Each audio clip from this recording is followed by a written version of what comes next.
Study point में आपका स्वागत है। सो गाइज, आज की जो हमारी वीडियो है बहुत अच्छा टॉपिक हम यहाँ पर डिस्कस करेंगे। पॉलिटी के मोस्ट इम्पॉर्टेंट टॉप 25 क्वेश्चंस जो कि हर एग्जाम में पूछे जाते हैं वो आज हम डिस्कस करने वाले हैं with all the extra details.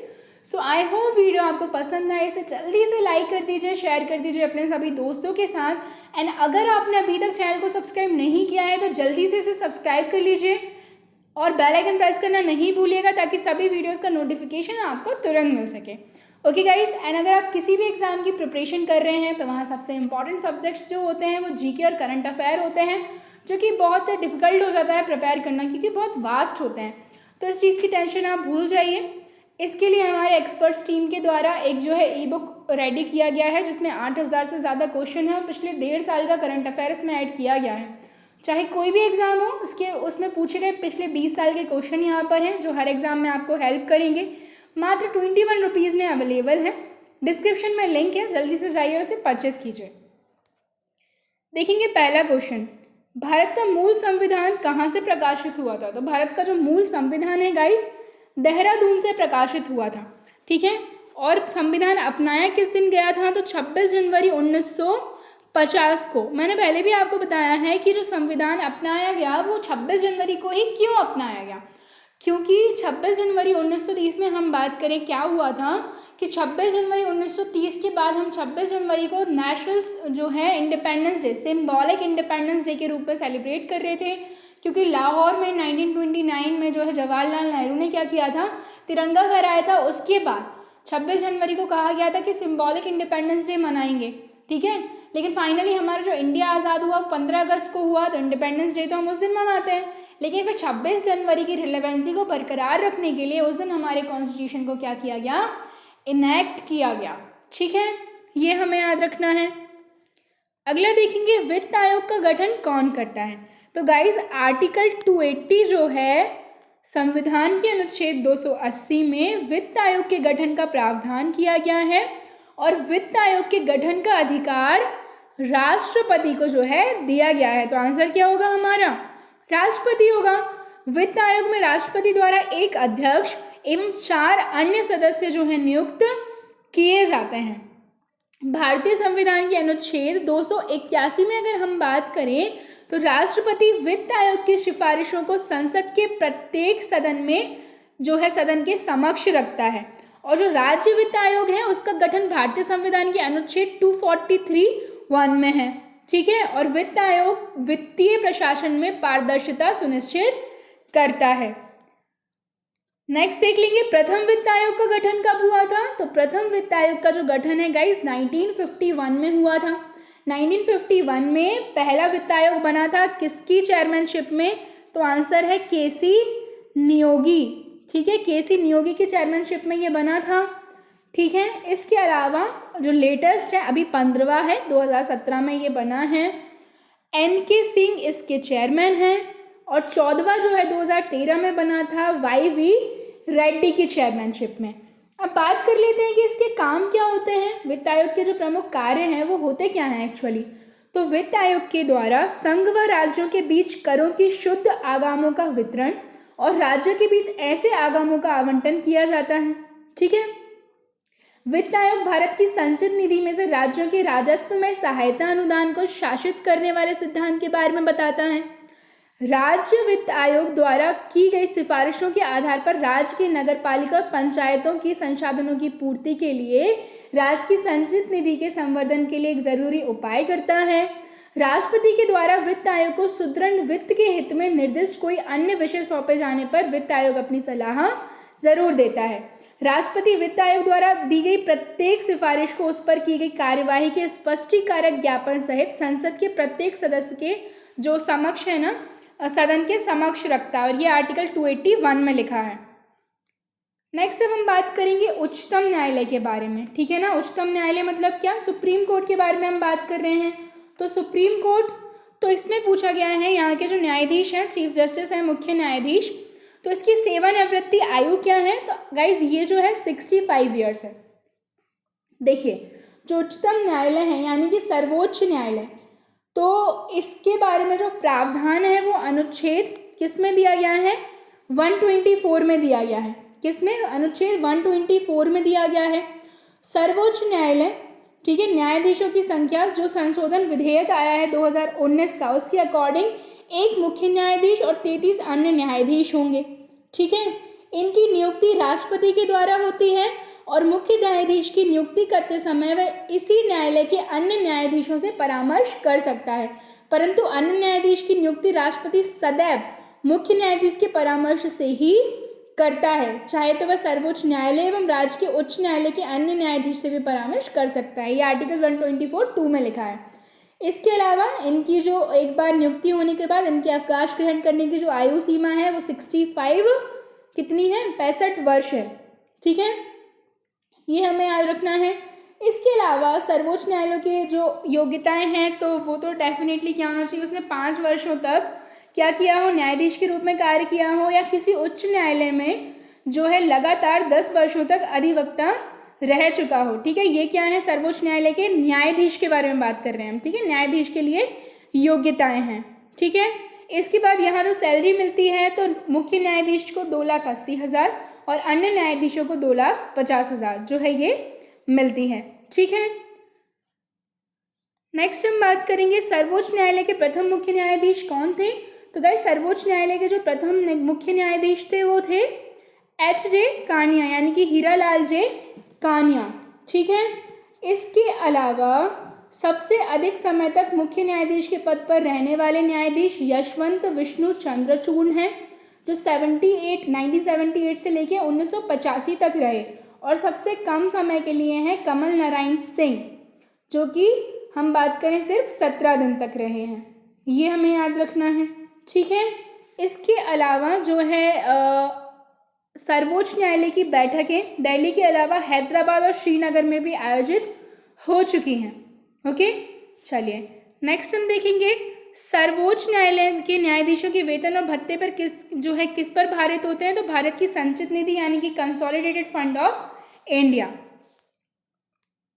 उच्चतम न्यायालय में अधिकतम कितने जो है न्यायाधीश हो सकते हैं। तो उच्चतम न्यायालय में देखिए पहले 31 हुआ करते थे, ये भी याद रखना है। इसके बाद जो 2019 का कॉन्स्टिट्यूशनल अमेंडमेंट आया, संशोधन जो विधेयक है, उसके अकॉर्डिंग क्या है, संख्या कितनी कर दी गई, 33 कर दी गई है, मुख्य न्यायाधीश एवं 33 अन्य न्यायाधीश। तो देखिए सर्वोच्च न्यायालय में मुख्य न्यायाधीश सहित कुल 8 न्यायाधीशों की व्यवस्था संविधान में मूलतः की गई थी।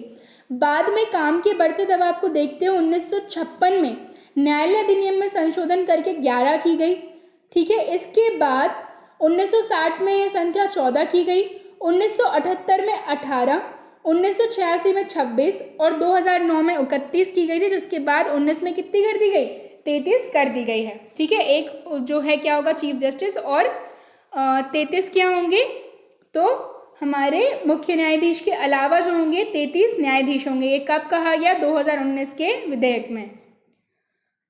अनुच्छेद 143 के तहत उच्चतम न्यायालय से परामर्श कौन मांग सकता है। तो ये मांग सकता है राष्ट्रपति। 143 ये याद रखना है, ठीक है। परामर्श जो है कौन देगा, सुप्रीम कोर्ट देगा। राष्ट्रपति को यह अधिकार है कि वे सार्वजनिक महत्व के विवादों पर सर्वोच्च न्यायालय का परामर्श मांग सकता है। न्यायालय के परामर्श को स्वीकार या अस्वीकार करना सिर्फ राष्ट्रपति के विवेक पर निर्भर करता है, वह इसको मानने के लिए बाध्य नहीं है, ठीक है। जुडिशियल रिव्यू है आर्टिकल 137 में, ठीक है। न्यायालय को यह अधिकार प्राप्त है कि वह स्वयं द्वारा दिए गए आदेश या निर्णय पर पुनर्विचार कर सके या उसमें परिवर्तन भी कर सके। और जो कोर्ट ऑफ रिकॉर्ड्स है वो है आर्टिकल 129 में। इसमें क्या होता है कि न्यायालय के सभी निर्णयों को रिकॉर्ड या अभिलेख के रूप में सुरक्षित रखा जाता है और इन विषयों को भविष्य में देश के किसी भी न्यायालय में नाज़ीर के रूप में पेश किया जा सकता है। संसद किस किस से बनती है गाइस, अगेन बहुत इंपॉर्टेंट क्वेश्चन है। तो संसद जो है गाइस 3 लोगों से मिलकर के बनती है। किस किस से, तो राष्ट्रपति, ठीक है, लोकसभा और राज्यसभा, ठीक है। राष्ट्रपति, राज्यसभा और लोकसभा तीनों से ही मिलकर ये बनती है। और ये कहाँ पर लिखा है, तो ये आर्टिकल भी बहुत इंपॉर्टेंट है, काफ़ी पूछा जाता है। आर्टिकल 79 में जो है ये लिखा गया है, ठीक है, आर्टिकल 79। भारतीय संविधान का व्याख्याकार और संरक्षण कौन होता है, तो ये सर्वोच्च न्यायालय होता है, ठीक है, जिसको अच्छे से डिस्कस कर लिया है। भारत के राष्ट्रपति और उपराष्ट्रपति दोनों का पद खाली हो तो कौन कार्य करेगा? तो भारत के राष्ट्रपति और उपराष्ट्रपति यदि दोनों का पद खाली होता है तो कार्य सर्वोच्च न्यायालय के मुख्य न्यायाधीश के द्वारा किया जाएगा। ठीक है, किसके द्वारा किया जाएगा? मुख्य न्यायाधीश के द्वारा जो है कार्य किया जाएगा। ठीक है, चलिए नेक्स्ट देख लेंगे। और अभी जो हमारे मुख्य न्यायाधीश हैं वो कौन है सर्वोच्च न्यायालय के? तो ये हैं एन.वी. नरवणे। ठीक है, तो आंसर क्या है इसका? तो जो है वो कौन है? एन.वी. रमन्ना क्या है अभी हमारे मुख्य न्यायाधीश हैं भारत के सुप्रीम कोर्ट के, एन.वी. रमन्ना। भारत के मुख्य न्यायाधीश कौन थे जिन्हें भारत के राष्ट्रपति के रूप में काम करने का अवसर प्राप्त हुआ था? तो ये थे एम हिदायतुल्लाह, मोहम्मद हिदायतुल्लाह जो थे उनको ये प्राप्त हुआ था। सर्वोच्च न्यायालय के न्यायाधीशों की संख्या का बढ़ाने का जो अधिकार है वो किसके पास है? तो ये संसद के पास है। जैसे कि मैंने आपको बताया वो क्या करेंगे, जैसे कि अभी बिल आया था तो कॉन्स्टिट्यूशन अमेंडमेंट के थ्रू जो है संख्या को बढ़ाया घटाया जा सकता है, मतलब बेसिकली बढ़ाया जा सकता है। सर्वोच्च न्यायालय के मुख्य न्यायाधीश के पद पर सर्वाधिक अवधि तक कौन रहे? तो ऑलरेडी डिस्कस किया हमने, वाई.वी. चंद्रचूड़। और पूछा जाए कि सबसे कम समय तक कौन रहे हैं, तो ये कौन थे गाइस? इनके नाम भी हमने डिस्कस किए हैं। तो जितने भी इंपॉर्टेंट फैक्ट्स मैं आपको बता रही हूँ जो कि एग्जाम्स में पूछे जाते हैं वो डेफिनेटली आपको याद रखना है। सारे ही ऐसे क्वेश्चन हैं जो बार बार एग्जाम में पूछे गए हैं। ओके, तो सर्वोच्च न्यायालय के मुख्य न्यायाधीश के रूप में सबसे ज़्यादा समय तक जो रहे हैं कौन रहे हैं? तो यशवंत विष्णु चंद्रचूड़। और सबसे कम समय तक रहे हैं कमल नारायण सिंह। सेवानिवृत्त के पश्चात सर्वोच्च न्यायालय के न्यायाधीश कहाँ पर वकालत कर सकते हैं? तो ये किसी भी न्यायालय में वकालत नहीं कर सकते। ठीक है, सर्वोच्च न्यायालय में न्यायिक कामकाज के लिए किस भाषा का प्रयोग किया जाता है? तो आंसर है इसका अंग्रेजी भाषा का। राष्ट्रपति और उपराष्ट्रपति के निर्वाचन में विवाद के मामले को किसको जो है प्रस्तुत किया जाता है? तो ये प्रस्तुत किया जाता है भारत के उच्चतम न्यायालय में। इसके अलावा बात करें प्रारूप समिति यानी कि जो ड्राफ्टिंग कमेटी थी उसके अध्यक्ष कौन थे? तो ये थे गाइस भीमराव अंबेडकर। और ये क्वेश्चन इतनी बार पूछा जा चुका है। तो हम बात करें क्या हुआ था, एक्चुअल में कई सारी कमिटीज़ बनी थी, वार्ता समिति, संघ संविधान प्रांतीय समिति, ठीक है, प्रारूप समिति। तो बी.एन. राव द्वारा तैयार किए गए संविधान के प्रारूप पर विचार विमर्श करने के लिए संविधान सभा द्वारा 29 अगस्त 1947 को एक संकल्प पारित करके प्रारूप समिति का गठन किया गया और इसके अध्यक्ष के रूप में डॉक्टर भीमराव अंबेडकर को चुना गया। इसमें 7 सदस्य थे, भीमराव अंबेडकर, एन. गोपालस्वामी अयंगर, अल्लादी कृष्णा स्वामी अय्यर, कन्हैयालाल माणिकलाल मुंशी, सैयद मोहम्मद सादुल्ला, एन. माधव राव और डी.पी. खेतान। ठीक है, सो ये हमें याद रखना है। अगला देखेंगे भारतीय संविधान सभा जो हमारा संविधान है इसको कब अंगीकृत किया गया था? तो ये हम बताएं 26 नवंबर 1949 को। ठीक है, ये जो डेट है काफ़ी ज़्यादा इम्पॉर्टेंट है। संविधान सभा में संविधान का प्रथम वाचन 4 नवंबर से 9 नवंबर 1948 तक चला, दूसरा 15 नवंबर 1948 से 17 अक्टूबर तक चला और संविधान सभा का तीसरा 14 नवंबर 1949 को प्रारंभ हुआ जो 26 नवंबर 1949 तक चला और संविधान सभा द्वारा संविधान को पारित कर दिया गया। और इस समय 284 जो है सदस्य यहाँ पर थे। संविधान निर्माण की प्रक्रिया में 2 वर्ष 11 महीने और 18 दिन लगे थे और 114 दिन तक इस पर बहस हुई थी। ठीक है, और 26 नवंबर को इसको पारित किया गया। उस समय इसमें 22 भाग 395 अनुच्छेद और 8 अनुसूचियाँ थी। ठीक है, करंटली 12 अनुसूचियाँ हैं। इसके अलावा जो कुछ अनुच्छेद थे जैसे कि 15, 5, 6, 7, 8, 9, 60, 324, 366, 367, 379, 380 जो कुछ अनुच्छेद थे उनको 26 नवंबर 1949 को ही प्रवर्तित कर दिया गया था, जबकि बाकी के 26 जनवरी 1950 को लागू हुए थे। ठीक है, और 26 नवंबर 1949 को हम क्या मनाते हैं? तो नेशनल लॉ डे जो है इसको दिन सेलिब्रेट किया जाता है, ये भी याद रखना है। ठीक है, भारतीय संविधान सभा की प्रारूप समिति के अध्यक्ष तो डॉक्टर बी.आर. अंबेडकर थे। ठीक है, इसके अलावा जो और कमिटीज थी जैसे कि संचालन समिति तो डॉक्टर राजेंद्र प्रसाद इसके अध्यक्ष थे। संघीय संविधान समिति पंडित जवाहरलाल नेहरू इसके अध्यक्ष थे। प्रांतीय संविधान समिति सरदार वल्लभ भाई पटेल इसके अध्यक्ष थे। प्रारूप समिति देख लिया हमने। संघ शक्ति समिति पंडित जवाहरलाल नेहरू। मौलिक अधिकारों के लिए जो थी वो सरदार वल्लभ भाई पटेल और राष्ट्रध्वज संबंधी जो थी उसके राजेंद्र प्रसाद थे। संविधान दिवस या फिर नेशनल लॉ डे कब मनाया जाता है? तो ये 26 नवंबर को मनाया जाता है। भारतीय संविधान को किसने लिखा है? तो प्रेम बिहारी नारायण रायजादा, ठीक है। जो कैलीग्राफी एंड ऑल हुई है वो इन्हीं के द्वारा जो है इसमें की गई है। संविधान के पृष्ठों को सजाने का कार्य किसने किया था? तो ये किया गया था नंदलाल बोस के द्वारा। भारत की संविधान सभा का संवैधानिक सलाहकार तो ये सर BN राव थे। And the last question, Bharat का मूल संविधान जो है कहाँ संरक्षित है? तो भारत के संसद भवन में ये संरक्षित है।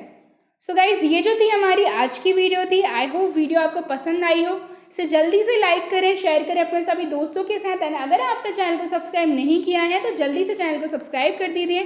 बेल आइकन प्रेस करना नहीं भूलिएगा, जिससे सभी वीडियोस का नोटिफिकेशन आपको तुरंत मिल सके। Okay guys, thank you.